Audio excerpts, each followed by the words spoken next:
Hola, esto es Lo Digo, el podcast de Shalom Bait que da espacio a la propia voz de mujeres que vivieron y sobrevivieron a la violencia de género. Son ellas quienes nos cuentan en primera persona sus experiencias, recorridos y saberes. Con el fin de preservar la identidad de las mujeres que dieron su testimonio, hemos alterado datos personales. Episodio 6. Efectos de la violencia. Bienvenidos y bienvenidas a un nuevo episodio del podcast Lo Digo, el podcast de Shalom Bait, un podcast sobre la violencia de género.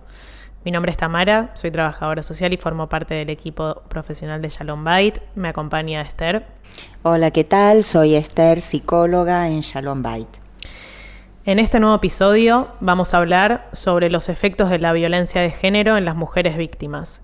Los efectos en todos los ámbitos de su vida, a partir del testimonio de dos mujeres sobrevivientes de la violencia de género que lograron encontrar salida.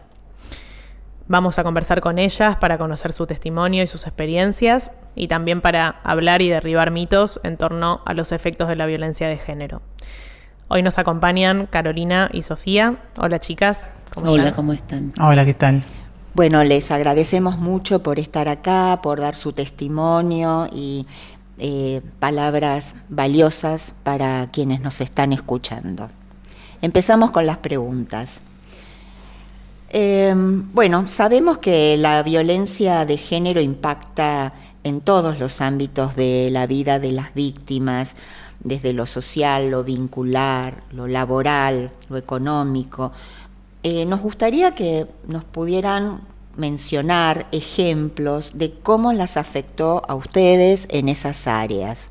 En principio a mí me afectó muchísimo lo psicológico, ¿sí? Y emocional, fue lo primero. Después en lo físico y después donde más lo sentí, luego de haberme separado y demás, fue en lo económico.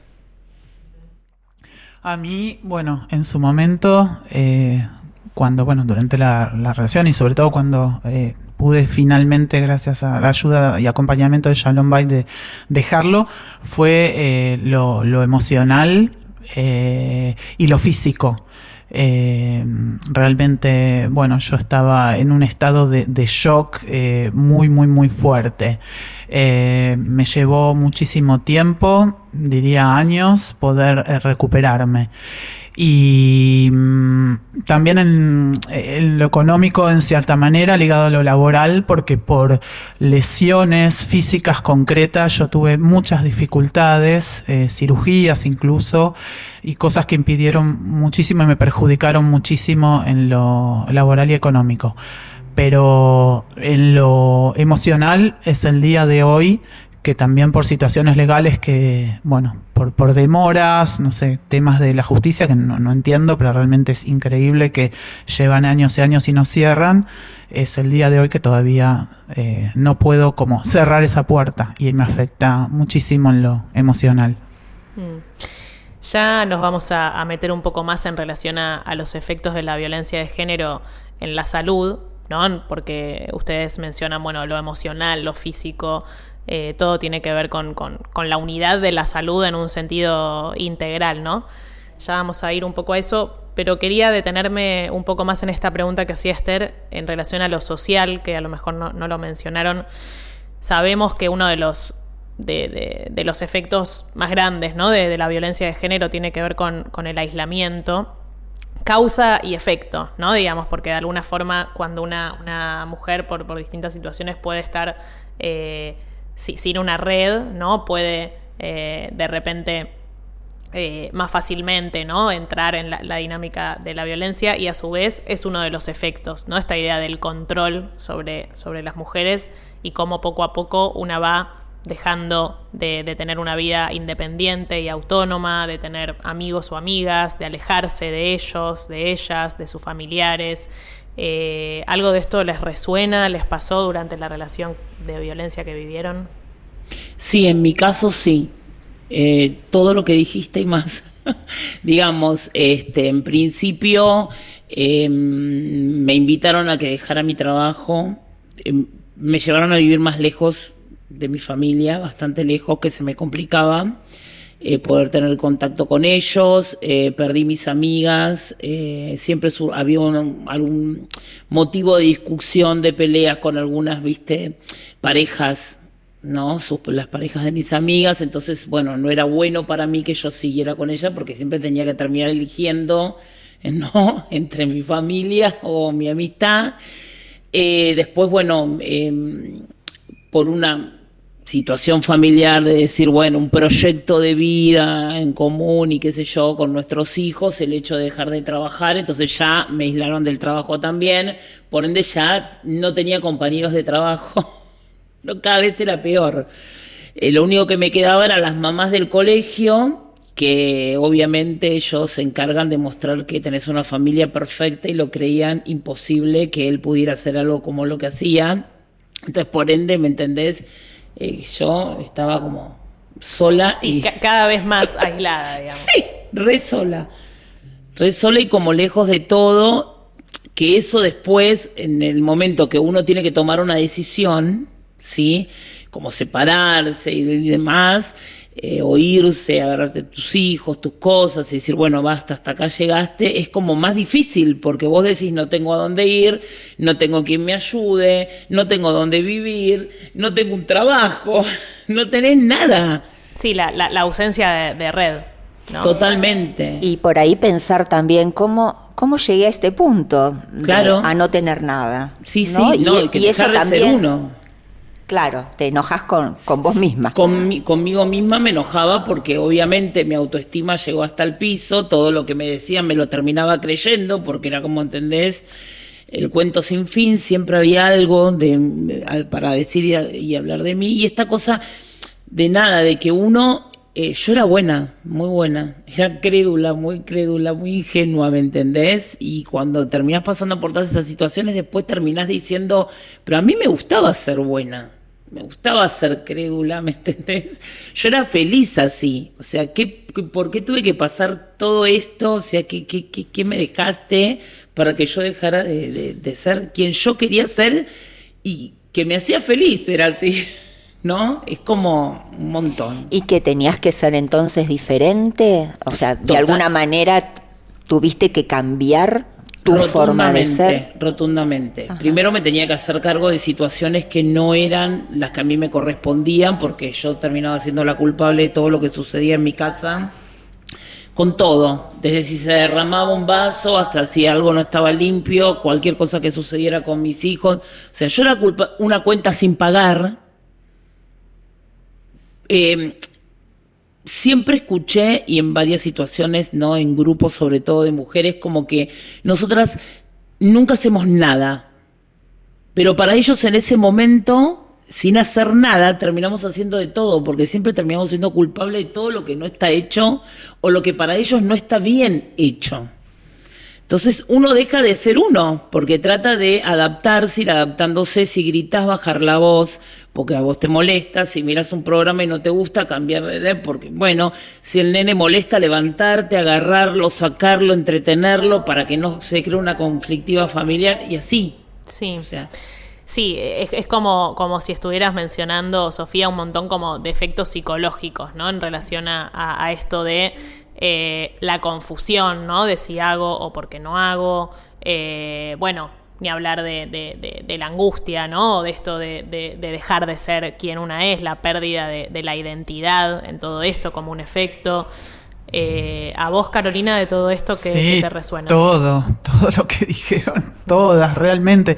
Era muy angustiante porque a lo largo de los años me fue como menoscabando mi autoestima y mi capacidad de confiar en mis propios criterios, en mis propios pensamientos, en mis propias ideas, ideales.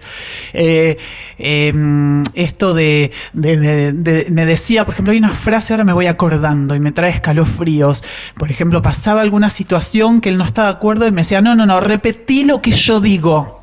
¿no? Vos, o por ejemplo, no, me decía yo, ¿no? Como que yo en primera persona digo, yo tengo que hacer tal cosa, por ejemplo, ¿no? Me decía sí, repetí lo que yo digo. Reeducándote. Sí, ¿no? Y con un tono amenazante que a mí me generaba toda una angustia terrible, una adrenalina que me daba de miedo a que si pasábamos a una reacción física.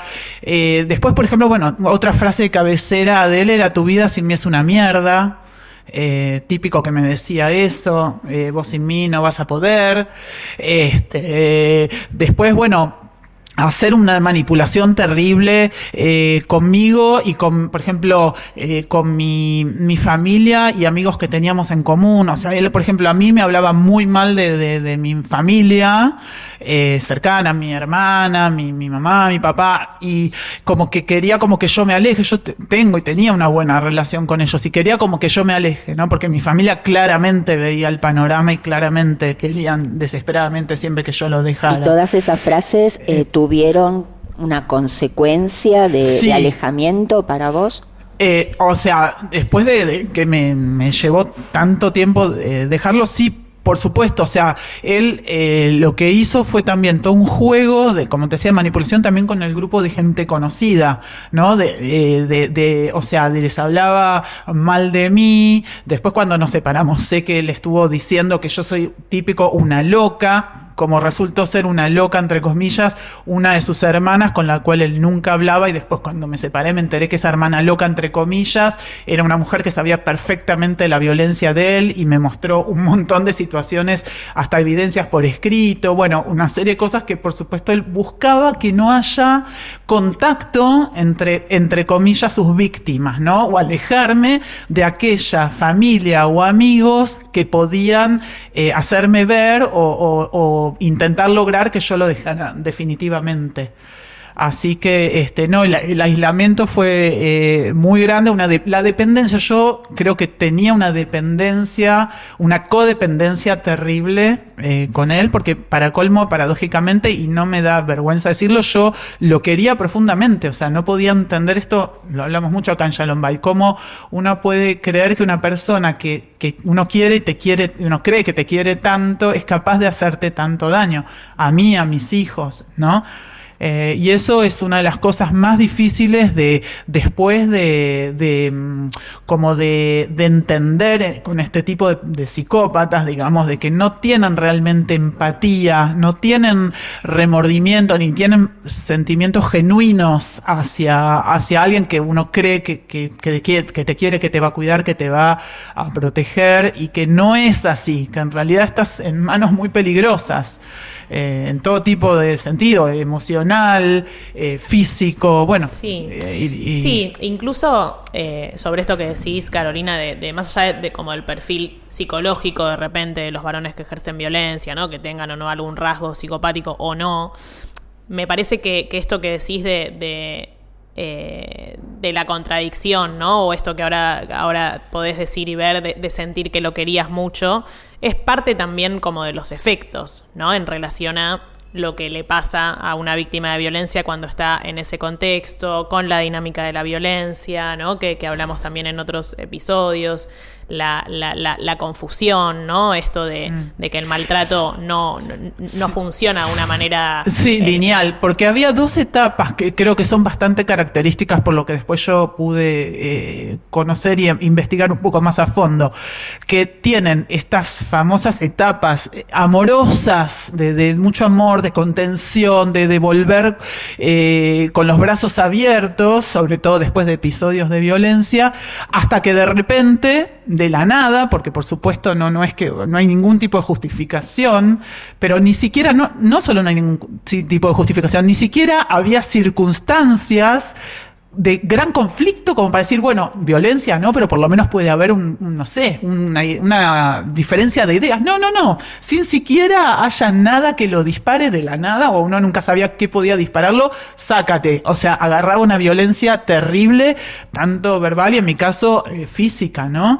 Entonces, estas dos etapas, y de repente, en otro momento, otra vez este amor. Y eso, cuando uno está metida, por lo menos mi experiencia fue esa, dentro de una relación así, es muy difícil no tener esa confusión al momento de poder dejarlo. Como efecto de la violencia. Te vas amoldando. Es muy característico y esto es algo que le pasa a un montón de mujeres, ¿no? Y siempre pensando en quienes están del otro lado, escuchando. De la misma manera que ustedes se dicen una a la otra, ¿no? Como sí, esto es tal cual, me pasó lo mismo y demás. La sensación de no entender, ¿no? Y encima estar sola, y encima estar angustiada, y perder el laburo, o tener que quedarse en tu casa, y todos estos que son efectos de la situación, que muchas veces hasta que una logra salir, ¿no? O encuentra ayuda o recursos o una forma de empezar ese proceso, se profundizan, ¿no? Totalmente. Yo la escuchaba a ella recién que decía, no, porque me decía que estaba loca, que no... Es una sensación, o a los demás les decía que yo estaba loca. A mí, cada reacción que yo tenía o algo, era muy difícil. Vos es que a mí me pasaba, ¿no? Que tenía de a momentos ganas de romper todo. Por aguantarme tanto esa presión, ¿no? De todo lo que vivía, y llegaba a pensar, digo, pero ¿por qué me pasa esto? Pero estoy mal. Y porque él también todo el tiempo me decía, ¿no? A mis hermanos, tu hermana está loca, a su hija está loca, claro, a mi mamá, y yo era como que iba caminando por la calle con un rótulo en la cabeza que decía loca, ¿viste? Entonces yo ya... Y más esas sensaciones que me provocaban es estar sosteniendo y soportando esas vivencias, era como... muy, decir, estás al límite todo el tiempo, decir, ¿es verdad o es mentira? Que yo creo que son mecanismos que tienen estos tipos de personalidades, sí, ¿no? Decirlo así, para generar en el afuera esa duda, porque como bien vos decís, y a mí me pasó lo mismo, para el afuera él era tan amoroso, tan bueno conmigo y demás, yo era por las dudas sembrar el rumor de que yo era la loca, cosa que cuando efectivamente pasaban estos episodios de violencia, yo salía al afuera a contar o a pedir ayuda, digamos, a mi entorno, pero esta es la loca, porque como él, que es tan amoroso y la quiere tanto, entonces es como, para mí es otro mecanismo de manipulación más que tienen, como para poner en el afuera, que no ven, porque esto pasa puertas adentro, en el afuera la duda, ¿no? No, ¿quién está diciendo la verdad y quién no? Esa duda en el afuera después te volvía como duda a vos. No, por supuesto que no. Porque lo que contabas antes, Sofi, parece que sí. Sí, yo en esos momentos sí. Ajá. Mis dudas terminaron después, o sea, cuando yo decido separarme, sí, pero estando viviendo en ese momento, en esa situación, sí, porque todo era como muy normal para mí. O sea, la forma de sostener una vida familiar tenía que ser dentro de esos parámetros, al igual como ella dice, bueno, terminás volviéndote adicta a esa persona, porque en realidad yo ya dudo del amor que pude tener por esa persona, independientemente del que él me hizo creer que por ahí tenía conmigo, que después te das cuenta que puede ser o no, porque pone que esas cosas queden a un lado porque son relaciones de parejas, en parejas normales, digamos, ¿no? Con un poco de lógica, no en este contexto. Pero digamos, vos terminás teniendo sin querer un apego, ¿no? Y esa costumbre de tener que someterte, agachar la cabeza y decir, bueno, para no crear más conflictos, termino soportando y dejando que esto suceda, porque a veces es más fácil también para una dejar que suceda que enfrentarlo y confrontarlo. ¿Entendés? Sí, muchas veces, escuchamos mucho, ¿no? Como esta idea de bueno, como creer que se puede controlar la situación y que en un contexto también de sobrevivir, ¿no? Digamos, o querer amortiguar, ¿no?, la violencia del otro, las reacciones, una actúa de una manera u otra, ¿no? Yo quería aclarar algo, no, porque antes yo contesté que de ninguna manera. Yo me refería, digo, porque en realidad sí me pasa. Cuando llegaban situaciones extremas, de extrema violencia, sobre todo física, conmigo o incluso con mis hijos, y yo lo dejaba, después por supuesto volvía, porque hacía todo un trabajo de manipulación, de que en realidad te quiero, bueno, todo un tema que me llevó mucho tiempo, ¿no?, para dejarlo definitivamente. Y mucha violencia, lamentablemente, de sufrirla, ¿no? Pero en esos momentos es cuando yo pedía ayuda en el afuera, y yo sabía, o sea, ahí yo sabía lo que ese daño terrible que habíamos sufrido. Pero después cuando volvía, o en todos esos tiempos largos que permanecían la relación, eran como periodos donde pasaba una cosa puntual muy extrema, pero después había largos periodos de pareja. Durante esos largos periodos de pareja es ahí donde yo vivía en esta locura, por decir así, de vivir con el enemigo de algún modo, con alguien que todo el tiempo me estaba haciendo dudar lo que yo decía antes, ¿no? Repetí lo que yo digo, tu vida sí me es una mierda. O sea, todo el tiempo como que naturalicé o normalicé que mi criterio, que mi opinión no valía, que lo que importaba era lo que él pensaba, que él iba a llevar mejor la vida de ambos, de mis hijos, ¿no? Esta cosa, una cosa muy de como que uno se despoja, parece, de quién es uno, para entregarse al otro, pero a algún otro enemigo, porque en este caso no es alguien que te quiere hacer el bien, te quiere hacer daño. Claro, y también porque estamos hablando de los efectos de la violencia, pero también podríamos hablar de los daños de la violencia, ¿no? Se trata de todos efectos dañinos, destructivos, porque la violencia es eso, ¿no? Destructiva.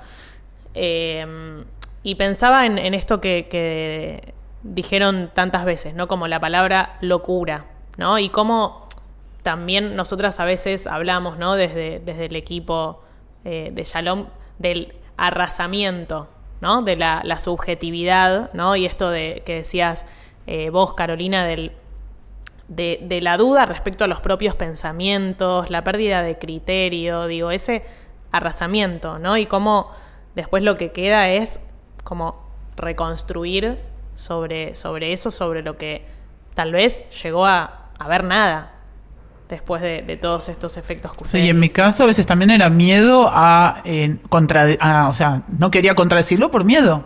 Le tenía miedo. Había situaciones donde yo le veía su expresión en la cara, en los ojos, y tenía miedo.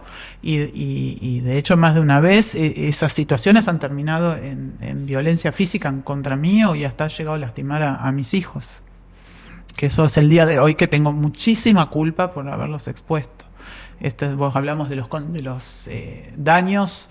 Yo creo que eso lo voy a llevar siempre conmigo. O sea, lo tengo muy trabajado, muy hablado, entiendo todo en la teoría, pero esa sensación de haber permanecido más de la lo práctica es diferente. Por demás, es muy diferente. A ver, que me haya costado tanto poder terminar definitivamente la relación es un daño, una culpa permanente. Claro, esto es un sentimiento muy difícil de remover porque también estamos atravesados por el mandato de que como madres debemos proteger y en eso intentamos todo, pero cuando no lo logramos queda fijado como que ahí no pudimos. Y esto coincide con el relato de él y las acusaciones de él de sin mí no vas a poder, estás loca, digamos, todo eso eso resuena como palabras de él, viene a acomodarse en esto de que mi obligación era protegerlos. Pero en verdad, digo, es la obligación de ambos padres en todo caso. Enfocando más en la salud física, en lo que solemos decir el registro del propio cuerpo, ¿no? Al vivir en un contexto de violencia. Más allá de la violencia física como un tipo de violencia, ¿no? Esto de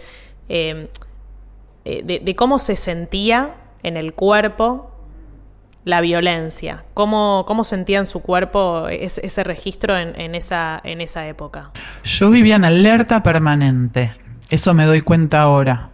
O sea, un nivel de estrés crónico constante, de miedo a no saber en qué momento puede reaccionar, ya sea verbal o físicamente, conmigo, con los chicos, o miedo, mucha angustia, y no poder relajarme nunca, estar siempre, sentirme siempre expuesta. También al menosprecio, ¿no? Esto de lo que ya venimos diciendo todo el tiempo, de la subestimación, de que en cualquier momento, ante cualquier comentario, puede venir una cuestión de subestimar así muy agresivamente. Bueno, nada, eso, como no saber no saber cuándo viene un tsunami, lo mismo, así. ¿Y eso qué efecto te dejaba en el cuerpo? O sea, esta es tu percepción, la que tenías en aquel momento. ¿Te dejó efectos? ¿Al día de hoy? Sí. Y sí, lo que te decía, yo tengo todavía... De hecho, ahora mismo que estoy hablando, me genera no es como que estoy hablando de cualquier otro tema, que alguna vivencia que tuve, qué sé yo, unas vacaciones, no sé, no. Realmente es como que me genera, me moviliza muchísimo, siento que, bueno, que expuse tantos años de mi vida, ¿no? Tantos años. Yo también, como decía Sofi, yo era muy naive, era muy inocente en un punto cuando empecé esa relación. Y me dejó ahora, yo en todos estos años, todavía es el día de hoy que me cuesta mucho poder confiar sobre todo a nivel de pareja, ¿no? En un hombre. No es porque crea que todos los hombres son violentos, o sea, gracias a Dios he adquirido herramientas, o por lo menos ante la duda puedo tomar distancia rápidamente. No sé, nunca digas nunca, pero creo que no volvería nunca a vivir una situación así, porque creo que adquirí herramientas para darme cuenta y alejarme. Pero sí me da miedo iniciar relaciones, me da miedo confiar, me da miedo volver a abrirme, a relajarme. Sí, es un daño muy grande para mí. Y en tu caso, Sofi, estos primeros registros de la violencia en el cuerpo. Muchos. Primero empecé con un estrés. Ese estrés se desembocó en una depresión. Estuve muy mal 1 año y medio, muy mal. Después de eso empecé a tener problemas de estómago continuos. Bueno, me sometieron obviamente re joven a un montón de estudios como colonoscopía, endoscopía, bueno, unas cosas que también son re traumáticas y pasas por todo un proceso, bueno, ¿no? Después empecé a sentirme muy, muy cansada. Todo el tiempo cansada, y me desarrolló en una fibromialgia. Me dolía el cuerpo todo el día, estaba todo el tiempo cansada, no tenía fuerza para nada, no quería levantarme, bueno. Y la verdad era un calvario. No te voy a decir que después de que, digamos, me separé fue muchísimo mejor, pero hoy te puedo decir que puedo hacer un montón de cosas que antes no hacía. Así que estoy muy feliz por eso. Y sí, a la larga también todo el proceso que he vivido, ¿no?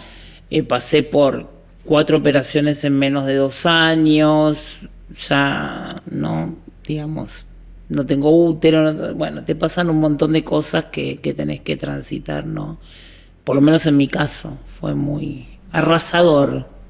Exactamente, de esa palabra se trata, ¿no? Este es el arrasamiento que produce la violencia. Lo vemos no solo como físicamente con todo lo traumático en el cuerpo, porque hubo un golpe, digamos, ¿no? De parte del violento, sino con la violencia que no se ve, pero que se vive diariamente, como también el cuerpo habla, expresándose así con una serie de enfermedades, una serie de síntomas, y cómo todo eso lleva un montón para resolver, un montón de tiempo. ¿Cuánto tiempo tienen que invertir en sanar heridas, Sí. ¿no? Yo siempre digo que para mí la violencia es un veneno diario. Es como si todos los días te estuvieras poniendo en lugar de una cucharita de café, ¿no? De veneno, y de a poquito te va matando. En todos los aspectos. Así Sí, que no, coincido 100%. Hay bueno, tal cual como me han diagnosticado, estrés postraumático, que yo no sé si tiene fecha de vencimiento en cuanto a sensaciones, a situaciones que una vivió, que si bien gracias a Dios físicamente ya tenemos distancia, hay muchas de todos estos efectos, el aislamiento social, el cambio de hábitos. En mi caso también yo tuve 2 cirugías a causa de lesiones que recibí por parte de él. Bueno, un montón de cosas, medicación psiquiátrica de todo tipo, ¿no? Que bueno, que es como que la vida de repente cambió drásticamente, ¿no? La diferencia que yo a veces pienso de un efecto, no sé, yo hablaba de un tsunami, de un efecto natural. Digamos que uno está en un lugar y pasa un tsunami, un huracán. Bueno, es una gran tragedia, uno puede sufrir un montón de cosas de eso, pero vos era imposible que lo evitaras, o sea, a menos que hubiera estado anunciado y fuiste a ese lugar, pero si no era imposible. Acá lo que lleva tiempo, y es importante, por eso es tan importante Shalom Bait, o lugares como Shalom Bait, para trabajarlo bien, es que si no, una dice, o sea, yo me puse en esa situación, nadie me puso, o sea, no es que me apareció un tsunami, o sea, yo estuve en esa relación y permanecí en esa relación. Entonces, es importante trabajar que en ese momento, lo que veníamos diciendo antes, estás como en una dependencia de la que cuesta mucho salir, y entonces, bueno, es como que después eso deja un estrés como crónico, me parece a mí. Una secuela crónica. Y digo, dependencia, que podríamos también usar como otras palabras, ¿no? Como pensar en que las víctimas están cautivas, ¿no? De esa relación. Esta imposibilidad de salir, ¿no? De hecho, lo que pasa, de lo que estábamos hablando. O sea, es como que yo en mi caso, suponte, que era lo que estaba diciendo, al alejarme de todo, dejarme sin trabajo y un montón de cosas, vos sentís que están todas tus puertas cerradas y que lo único que tenés, el único lugar seguro que tenés es lo que hay ahí, en ese momento, para tus hijos y para vos, ¿entendés? Que independiente, aparte que estás en una situación en la cual obviamente te enfermaron.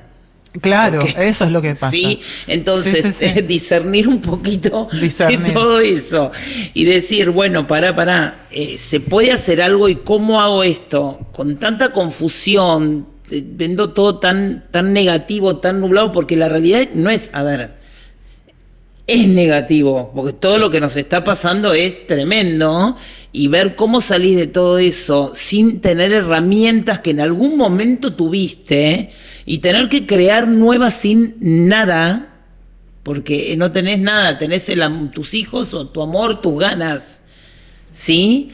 El deseo, pero la realidad es que sin trabajo es muy difícil poder salir, tener un hogar, sin ayuda, sin tener redes, es muy, muy, muy difícil. No es fácil, es una realidad. No digo que no se puede, yo siempre apuesto a que se puede, de hecho pude, tengo secuelas de esas cosas y sigo adelante, las seguiré trabajando y cada vez voy a poder más y más y más cosas, y estoy muy feliz por eso. Hoy puedo dar gracias, ¿sí? Felicitarme, mirar hacia atrás y decir, soy una bendecida, y si lo tuviera que volver a hacer con todo el dolor del alma y todas las cosas horrorosas que pasé, lo volvería a hacer, preferiría hacerlo, si se entiende. O sea, no me quedaría en ese lugar, bajo ningún punto de vista.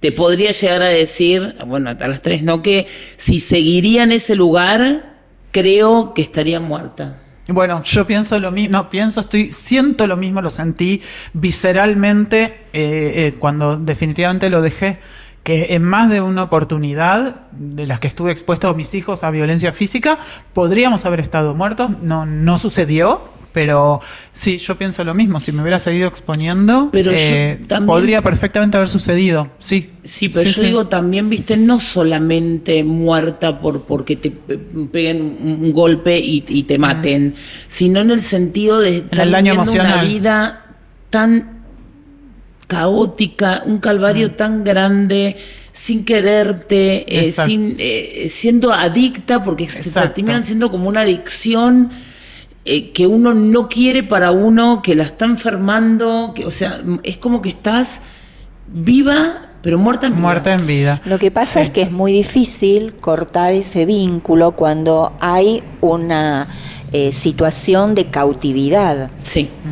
Entonces, no es que una pudo con buena voluntad esforzarse para salir. No alcanza la buena voluntad. ¿Cómo se rompe esa sensación de cautividad, de estar atrapada en una trama de la cual no se puede escapar? Y cada vez que intenta despegar un brazo, una pierna de ahí, chupa de vuelta, ¿no?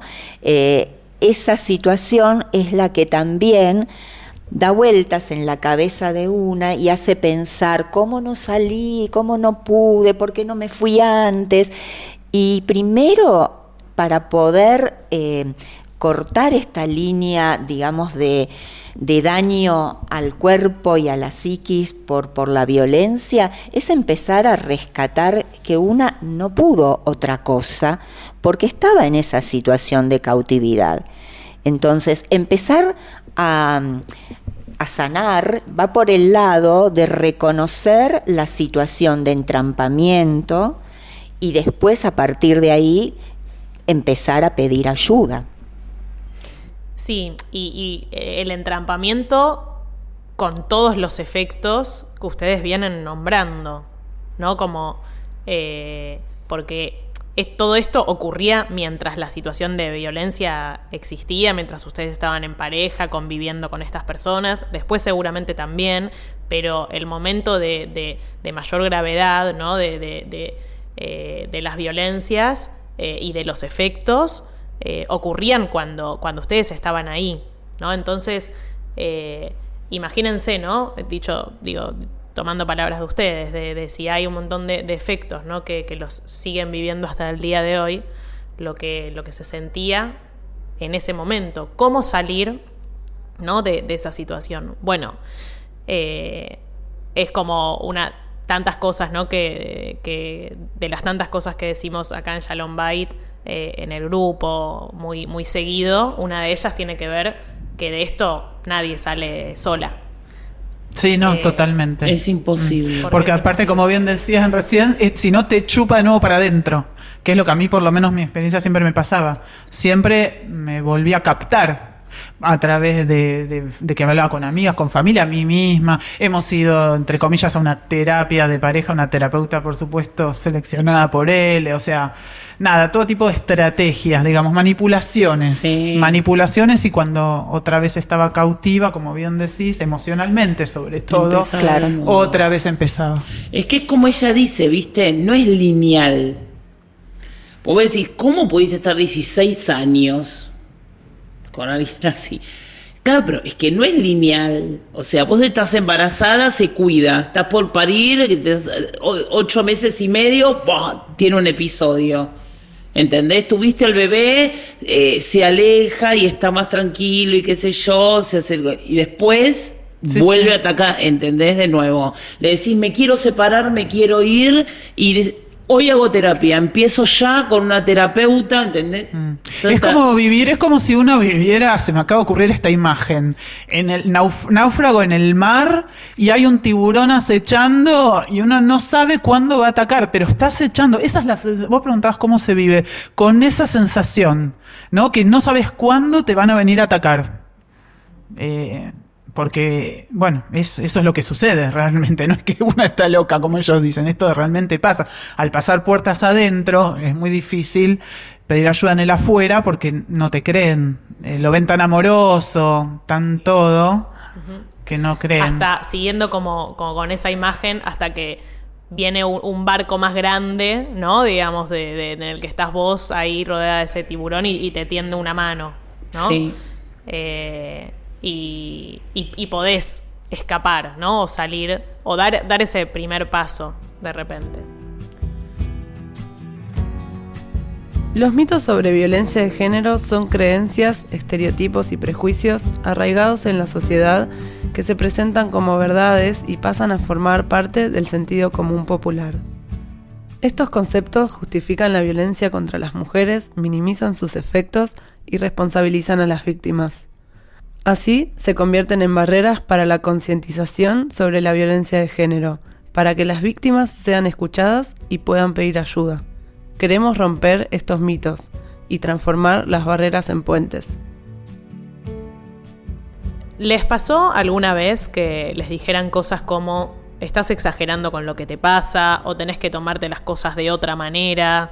El problema es que no te sabes organizar para no estresarte, tenés que aprender a soltar ciertas situaciones. Digo, todas estas frases, ¿no? que alguna persona en algún espacio, en algún ámbito se las haya dicho, poniendo la responsabilidad, ¿no? de estar bien en las mujeres y reproduciendo ese mito, ¿no? de creer que la violencia de género no tiene efectos graves, ¿no? Minimizándolos en las personas que lo padecen.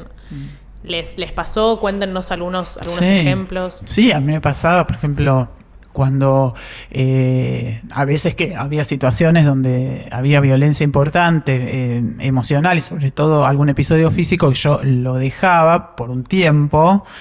Me llamaba, por ejemplo, qué sé yo, gente, amigos en común, a decirme, él está llorando, vino a verme llorando, que te quiere mucho, todas las parejas tienen discusiones, ¿cómo te parece que lo vas a dejar? Dale otra oportunidad.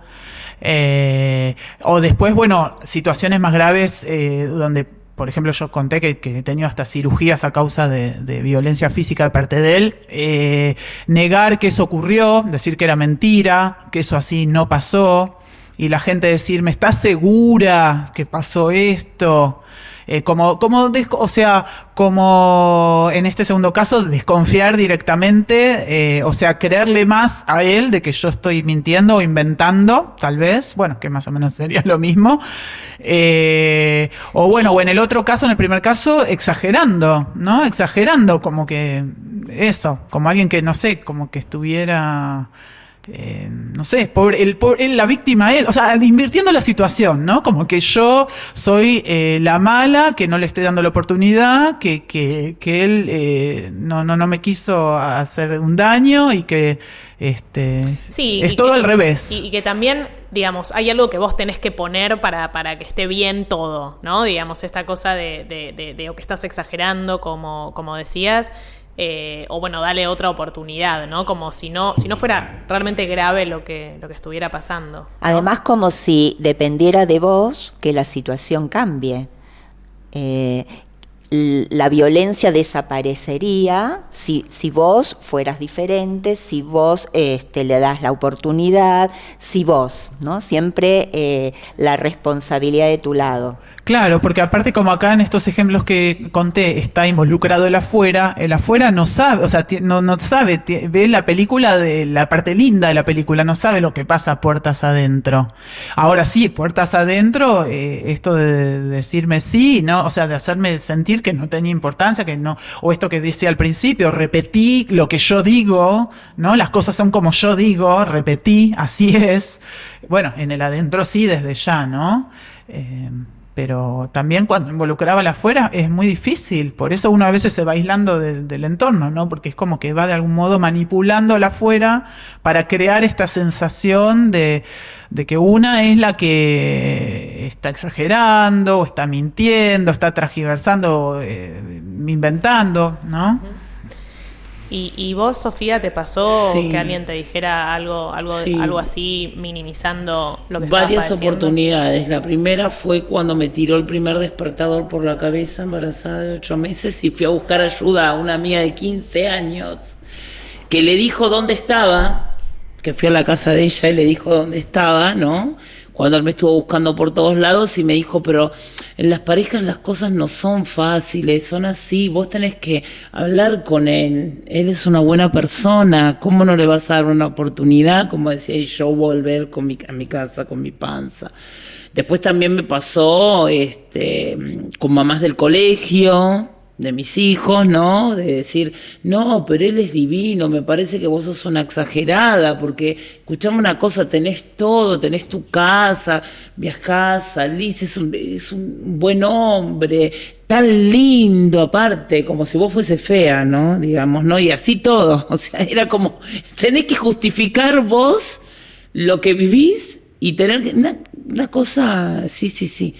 Como esa podría darme el ejemplo, chicas, pero sí, como que todo es en torno a ellos y hasta tendrías, como contaba Caro, de tener que justificar y demostrar que esa persona es así con vos. A mí me pasó con una amiga de que hasta que no escuchó un audio donde él me insultaba, decía de todo, de mí, de mis hijos y que los iba a matar, escuchar lo que y se puso a llorar cuando escuchó la grabación que yo hice. Hasta ese momento no me creía, de hecho me miró y me dijo, si no me mostrabas esto nunca me hubiese imaginado que era así.